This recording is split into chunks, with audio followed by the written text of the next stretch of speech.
आपण मानक स्वागत आम चैनल ग्लोबल एजुकेशन जी को आज एक गुरुत्वपूर्ण इनफॉरमेशन आम आपको देवाई जाऊँ जोटा कि रही जो एबे आपण मैंने जानते आपण अंचल भी प्रायतः ओडिशार समस्त अंचल समस्त ग्राम पंचायत समस्त पंचायत रे समस्त रेवेन्यू विलेज रे गोटे ना गोटे सरकारी प्राथमिक विद्यालय बा माध्यमिक विद्यालय बा उच्च प्राथमिक विद्यालय बंद होगापी जाऊँचे ताको अन्य भाषा रे सरकार कहते आमे बंद करूनु ताको मर्जर करूँ बा निकटवर्ती जो स्कूल हो मिसई दूचु कौन क्वालिटी डेवलपमेंट पे से तो आप केमती क्वालिटी डेवलपमेंट हो सीटा तो अलग कथा आप समस्ते जानते तो ए संपर्कित तो हाईकोर्ट एक ओडिशा हाईकोर्ट एक गुरुत्वपूर्ण राय देइछन्ति जोटा कि सरकारी स्कूल बंद निष्पत्ति पथरे जो निश्चित भाव एक अंतराय सृष्टि हे बोले आम जहाँ आशा करूँ तो चलतु देखा कौन रही से संपर्कित जो ऑर्डर रही जे सरकारी प्राथमिक विद्यालय मिश्रण विज्ञप्ति को चैलेंज विभिन्न व्यक्ति विशेष बा विभिन्न संगठन माने एमती कोर्ट रे हाईकोर्ट रे जो मामला करिसेंती किंतु अद्यावधि जेहेतु हाईकोर्ट नॉर्मल फंक्शन करूना साधारण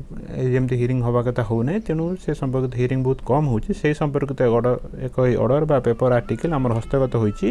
देखंतु जोटा कि रही 3 सप्ताह मध्य पदक्षेप नियो हाईकोर्ट देइचंती 3 सप्ताह मध्य पदक्षेप ना माने पदक्षेप माने से जो बंद होगा जाऊँगी तापर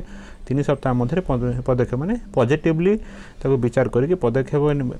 नेबापी ही हाईकोर्ट निश्चित भाव ऑर्डर देइछन्ति चलतु देखिथवा कौन रही से संपर्कित समस्त खबर देखंतु एटा होची जो कटक देखंतु गतकाली ही प्रकाश पाई गतकाली कोर्ट ऑर्डर ना गतकाली डेट रे प्रकाश पाई कंटापड़ा स्थित तुंडा प्राथमिक सरकारी प्राथमिक विद्यालय को स्थानीय पोस्टाल प्राथमिक विद्यालय सहित मिश्रण करा जिबा प्रसंग संपर्कित अभियोग उपरे जिला अभियोग प्रकोष्ठ ही निष्पत्ति ना आप जानते प्रति जिलार एक अभियोग प्रकोष्ठ रही स्वतंत्र भाव जो विद्यालय बंद संपर्कित एक स्वतंत्र अभियोग प्रकोष्ठ रही आवेदनकारी अभियोग उपर 3 सप्ताह मध्य आईन अनुजाई निष्पत्ति नियाजिबो आईन आपण जानते आईन हूँ कौन ना राइट टू एजुकेशन एक्ट जो रही से पढ़े से क्लियर कट लिखा जाइए कि जे सर्वनिम्न 1 किलोमीटर मध्य गोटे प्राथमिक विद्यालय मैंने 1 to 5 क्लास सर्वनिम्न गोटे सर्वाधिक जिते भी हो पारे से कौन बाछ विचार ना जे गोटे रईटा तीनटा बा गोटे सप्ताह गोटे स्कूल गोटे पंचायत रे गोटे स्कूल एमती कौन नियम ही ना तापर देखंतु तो सरकार बर्तमान कौन कहते ना गोटे पंचायत रे बा गोटे किलोमीटर रेडियस भितर केवल गोटे स्कूल ही रमती कौन नियम ना आरटी एक्ट रे क्लियर कर लिखाई आपड़ी एक्ट बल जो चैलेंज करेंगे सरकार ऑर्डर निश्चित भाव कटो किंतु से माने से भाव में धैर्यर सहित चैलेंज करने आवश्यक जानते आपने समस्ते जानते आम भारतीय न्याय व्यवस्था निश्चित भाव सगड़ गति चले किंतु न्याय आम निश्चित मिले हुए तो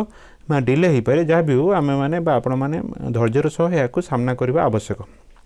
देखंतु आईन अनुसार निष्पत्ति से कहले आईन या जे जदि आप 5टा पिला हेले भी आपको स्कूल खोलिया बाध्य कहीं आप स्कूल खोली ना आप जानते आम संविधान धारा जो आर्टिकल रही 45 एवं शिक्षा अधिकार आईन धारा 21A अनुसार कौन पिला 6 ରୁ 14 वर्ष पिला शिक्षारू वंचित हो पार ना जदि भी वंचित हो पार से स्थानीय प्रशासन अभिभावक मानू निश्चित भाव एपरिक दंड विधान कार्य जो व्यवस्था रही ए संपर्कित जो शिक्षा संपर्कित ग्यारंटी ही किए देवे ना राज्य सरकार संपर्कित स्थानीय कर्तृपक्ष निश्चित भाव देवे जमती से शिक्षार वंचित न हुए जहाँ भी हो मामलार प्राथमिक विकास तुंडा सरकारी प्राथमिक विद्यालय मात्र 20 जन छात्र छात्री को नहीं चलता बेले कंटापड़ा ब्लॉक शिक्षा अधिकारी यह बंद करी पोस्टाल प्राथमिक विद्यालय सह मिश्रण करने को जून 12 निर्देश देते हेले पोस्टाल प्राथमिक विद्यालय पाखापाखि 1 किलोमीटर दूर होइथिबारु आवेदनकारी उक्त निर्देश को बातिल करने को हाईकोर्ट द्वारस्थ होते आवेदनकारी पक्षर दर्शा जाइथिला जे स्थानीय तुंडा ग्राम छात्र छात्री को पाठ पढ़ाइवाई 1904 मसीह उक्त विद्यालय ही प्रतिष्ठा करा जोटा कि ଏହା ଏକ ଏହି ପୁରାତନ ବିଦ୍ୟାଳୟ ହୋଇଥିବାରୁ ଏହାକୁ ଅନ୍ୟ ବିଦ୍ୟାଳୟ ସହିତ ମିଶ୍ରଣ କରାଯିବାକୁ ବିରୋଧ କରାଯାଇଥିଲା। ଏପରି ନିଷ୍ପତ୍ତି ସ୍ଥାନୀୟ ବିଦ୍ୟାର୍ଥୀଙ୍କ ଶିକ୍ଷା ଅଧିକାର ଆଇନ ଉଲ୍ଲଂଘନ କରୁଛି ବୋଲି ଆବେଦନକାରୀ ତରଫରୁ ଦର୍ଶାଇଥିଲେ, ଯେଉଁଟାକି ପିଟିସନରଙ୍କର ଯୁକ୍ତି ଥିଲା। କିନ୍ତୁ ଯେଉଁ ବିଦ୍ୟାଳୟର ଉପସ୍ଥାନ କମ୍ ରହୁଛି ସେହି ବିଦ୍ୟାଳୟକୁ ବନ୍ଦ କରିବା ପାଇଁ ଉପସ୍ଥାନ କମ୍ ରହୁଛି ବନ୍ଦ କରିବା ପାଇଁ ସରକାର ସ୍ଥିର କରିଛନ୍ତି। ତଥାପି ବିଦ୍ୟାଳୟଗୁଡ଼ିକର ଅଭିଯୋଗ ଶୁଣିବା ପାଇଁ ପ୍ରତ୍ୟେକ ଜିଲ୍ଲାରେ ଗୋଟିଏ ଲେଖାଏଁ ଅଭିଯୋଗ ପ୍ରକୋଷ୍ଠ ଖୋଲାଯାଇଥିବା ସରକାରଙ୍କ ପକ୍ଷରୁ କୋର୍ଟରେ ଅବଗତ କରାଯାଇଥିଲା। ତେଣୁ ଆବେଦନକାରୀଙ୍କ ପାଖରେ ଉକ୍ତ ଅଭିଯୋଗ ପ୍ରକୋଷ୍ଠରେ ବିଦ୍ୟାଳୟ ବନ୍ଦ କରାଯିବା ପ୍ରସଙ୍ଗରେ ଆବେଦନ କରିବା ପାଇଁ ସମସ୍ତ ସ୍ୱାଧୀନତା ରହିଥିବା ସରକାରଙ୍କ ପକ୍ଷରୁ କୁହାଯାଇଥିଲା। ଉଭୟ ପକ୍ଷଙ୍କୁ ଶୁଣିବା ପରେ କୋର୍ଟ ଆବେଦନକାରୀଙ୍କୁ 3 ସପ୍ତାହ ମଧ୍ୟରେ ଜିଲ୍ଲା ଅଭିଯୋଗ ପ୍ରକୋଷ୍ଠରେ ଯିବା ପାଇଁ ସ୍ୱାଧୀନତା ଦେଇଛନ୍ତି। ଆବେଦନକାରୀଙ୍କ ପକ୍ଷରୁ ଯେଉଁ ବିଭୂତି ଭୂଷଣ ଚୌଧୁରୀ ରହିଛନ୍ତି ଆଇନଜୀବୀ, ସେ ମାମଲା ପରିଚାଳନା କରୁଥିଲେ। ଏଇଠି ଆମେ କହି ରଖୁଛୁ ଯେ ତାଙ୍କୁ କୁହାଯାଇଛି ଯେ ଆପଣମାନେ ସେଥିରେ ଆପଣ ଯେଉଁ ଅଭିଯୋଗ ପ୍ରକୋଷ୍ଠ ରହିଛି ଜିଲ୍ଲା ଅଭିଯୋଗ ପ୍ରକୋଷ୍ଠ ବା କଲେକ୍ଟର ଅଫିସ୍ ଏବଂ ଡିଓ ଅଫିସ୍ରେ ସେଠି ଆପଣ ଅଭିଯୋଗ ଦିଅନ୍ତୁ। 3 ସପ୍ତାହ ଭିତରେ ଆଇନ ଅନୁସାରେ ଶିକ୍ଷା ଅଧିକାର ଆଇନ ଅନୁସାରେ ସେମାନେ ଷ୍ଟେପ୍ ନେବେ ବା ଆକ୍ସନ୍ ନେବେ। ଯଦି ସେମାନେ ଷ୍ଟେପ୍ ନ ନିଅନ୍ତି ତାହେଲେ ବାଧ୍ୟ ହୋଇ ଯେଉଁ ପିଟିସନର ଏ ମାମଲା କରିଥିଲେ ବା କେସ୍ କରିଥିଲେ ସେ ପୁନର୍ବାର ହାଇକୋର୍ଟରେ କଣ୍ଟେମ୍ପ୍ଟ ପିଟିସନ୍ ହିଁ ନିଶ୍ଚିତ ଭାବେ ଫାଇଲ୍ କରିବେ। କଲାପରେ ପୁନର୍ବାର ତାଙ୍କୁ ଡକାଯିବ ଏବଂ କୋର୍ଟ ବାଧ୍ୟ ହୋଇ ଅର୍ଡ଼ର ଦେବେ ଯେ ସେ ନିଷ୍ପତ୍ତିକୁ ବାତିଲ କରାଯିବ। କାହିଁକିନା ଏଇଟା ଏକ ଜନସ୍ୱାର୍ଥ ମାମଲା, ଏଥିରେ କାହାର ବ୍ୟକ୍ତିଗତ ସ୍ୱାର୍ଥ ନାହିଁ। ପିଲାମାନେ ହେଉଛନ୍ତି ଆମ ଦେଶର ଭବିଷ୍ୟତ, ସେମାନେ ଶିକ୍ଷା ପାଇବାର ନିଶ୍ଚିତ ଭାବରେ ସେମାନଙ୍କର ଅଧିକାର ରହିଛି। ତେଣୁ ସରକାର ସେ ଅଞ୍ଚଳର ସେ ବିଦ୍ୟାଳୟର ଭିତ୍ତିଭୂମିକୁ ବିକାଶ ନ କରି ଗୋଟେ ଫ୍ୟାକ୍ଟ ଫାଇଣ୍ଡିଂ ନ କରି ହଠାତ୍ କେମିତି ରାତି ଅଧିଆ ବନ୍ଦ କରିଦେବାଟା ଏକ ନିଶ୍ଚିତ ଭାବେ ଏକ ଜନବିରୋଧୀ କାର୍ଯ୍ୟ। ଏବଂ ଆହୁରି ସବୁଠାରୁ ବଡ଼ ପଏଣ୍ଟ ହେଉଛି ଯେ ଯେହେତୁ ଅଦ୍ୟାବଧି ସ୍କୁଲ ଖୋଲି ନାହିଁ, ଯାହା ବି ହେଉ ଏଇଟା ଏକ ସ୍ୱାଗତ ଯୋଗ୍ୟ ଏହି ପଦକ୍ଷେପ ନିହାତି ଭାବରେ ଯେଉଁ ଆମର ହାଇକୋର୍ଟ ରହିଛନ୍ତି ଏଇ ଯେଉଁ ଓଡ଼ିଶା ହାଇକୋର୍ଟଙ୍କର। ଯାହା ବି ହେଉ ଏ ସମ୍ପର୍କରେ ଆମେ ମଧ୍ୟ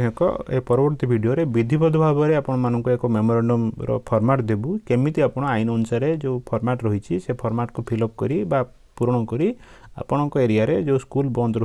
ହେବା ପାଇଁ ଯାଉଛି ବା ହେଇଛି ସେ ସମ୍ପର୍କରେ କେମିତି ଆପଣ ଅଭିଯୋଗ କରିବେ ସେ ସମ୍ପର୍କରେ ଆମେ ଏକ କମନ୍ ମେମୋରାଣ୍ଡମ୍ ମଧ୍ୟ ପରବର୍ତ୍ତୀ ଭିଡ଼ିଓରେ ଦେବେ। ଏବଂ ମେମୋରାଣ୍ଡମ୍ କିପରି ଫିଲ୍ଅପ୍ କରିବେ, କାହାକୁ ପଠାଇବେ ସେ ସମ୍ପର୍କରେ ଆମେ ବିଧିବଦ୍ଧ ଭାବେ ଆପଣଙ୍କୁ ଇନଫର୍ମେସନ୍ ଦେବୁ। ଏବଂ ବିଶେଷ କରି ସମସ୍ତ ଆମର ଯେଉଁ ଜେଟି ଆସ୍ପିରାଣ୍ଟ ମାନେ ଆଶାୟୀ ଶିକ୍ଷକମାନେ ସେଇମାନେ ଏ ମ୍ୟାଟରକୁ ଗୁରୁତ୍ୱ ସହ ନେବାର ଆବଶ୍ୟକତା ରହିଛି। କାହିଁକି ଯଦି 15,000 ବା 14,000 ସ୍କୁଲ ବଞ୍ଚୁଛି ତେବେ ଆପଣଙ୍କ ଭବିଷ୍ୟତ ବଞ୍ଚିବ। ଯଦି ସ୍କୁଲ ନ ବଞ୍ଚୁଛି ତେବେ ଆପଣଙ୍କ ଭବିଷ୍ୟତ ସବୁଦିନ ପାଇଁ ଅନ୍ଧାରକୁ ଠେଲି ଯିବାର ସମ୍ଭାବନା ରହିଛି। ଯାହା ବି ହେଉ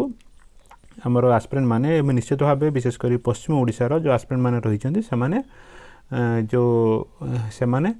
ଏଇ ଯେଉଁ ସ୍କୁଲ ବନ୍ଦ ମ୍ୟାଟରରେ ପ୍ରତ୍ୟହ କିଛି ନା କିଛି ପଦକ୍ଷେପ ନେଉଛନ୍ତି, ଗ୍ରାମବାସୀକୁ କଣ୍ଟାକ୍ଟ କରୁଛନ୍ତି, ଯାହାର ମଧ୍ୟ ଆମେ ଫଟୋ ଏବଂ ଭିଡ଼ିଓ ବିଭିନ୍ନ ଏଇ ହ୍ୱାଟ୍ସଆପ୍ ଗ୍ରୁପ୍ରେ ମଧ୍ୟ ଦେଖିଛୁ। ସେଇଭଳି ଆମର ଅନ୍ୟାନ୍ୟ ଅଂଶରେ ପଶ୍ଚିମ ଓଡ଼ିଶା ସିନା ସେମିତି ସେଠି ଷ୍ଟେପ୍ ନିଆଯାଉଛି, କିମ୍ବା ଆମର ଯେଉଁ ଉତ୍ତର ଓଡ଼ିଶା, ଦକ୍ଷିଣ ଓଡ଼ିଶା ଏବଂ ମଧ୍ୟ ଓଡ଼ିଶାରେ ସେଥିରେ ମଧ୍ୟ ବିଶେଷ କୌଣସି ପଦକ୍ଷେପ ନିଆଯାଏ ନାହିଁ ବୋଲି ଆମେ ହୃଦବୋଧ କରୁଛୁ। ତେଣୁ ସମସ୍ତ ଜେଟି ଆସ୍ପିରାଣ୍ଟ ମାନେ ଏଇଭଳି ଭାବରେ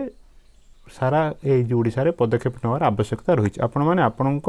ଗାଁରେ ବା ଆପଣଙ୍କ ଅଞ୍ଚଳରେ ଥିବା ସ୍କୁଲକୁ ବଞ୍ଚାନ୍ତୁ। ଆପଣଙ୍କୁ କୁହାଯାଏ ନାହିଁ ଯେ ଆପଣ 5 କିଲୋମିଟର ବା 10 କିଲୋମିଟର ଦୂରରେ ଥିବା ସ୍କୁଲରେ ଯାଇ କ୍ୟାମ୍ପେନିଂ କରନ୍ତୁ, ଜମା ନୁହଁ, ଆପଣଙ୍କ ଏରିଆରେ ହିଁ କ୍ୟାମ୍ପେନିଂ କରନ୍ତୁ। ଏଭଳି ଗୋଟେ ସେ ଯେଉଁ ମେମୋରାଣ୍ଡମ୍ ଦିଅନ୍ତୁ। ଯଦି ବନ୍ଦ ନ ହେଉଛି, ଯଦି ତାପରେ ବି ସରକାର ପଦକ୍ଷେପ ନେଉନାହାନ୍ତି, ବାଧ୍ୟ ହୋଇକି ଆପଣ ଏଭଳି ଏକ ଜନସ୍ୱାର୍ଥ ମାମଲା ମଧ୍ୟ ଫାଇଲ୍ କରିପାରିବେ ବିନା ଓକିଲରେ ମଧ୍ୟ। କେମିତି ଆପଣ ୱିଦାଉଟ୍ ଓକିଲରେ ମଧ୍ୟ ଫାଇଲ୍ କରିବେ ତାହା ଆମେ ପରବର୍ତ୍ତୀ ଭିଡ଼ିଓରେ ମଧ୍ୟ ଆଲୋଚନା କରିବୁ। ଯାହା ବି ହେଉ ଆଜିର ଭିଡ଼ିଓକୁ ଆମେ ଏଇଠି ଶେଷ କରିବା।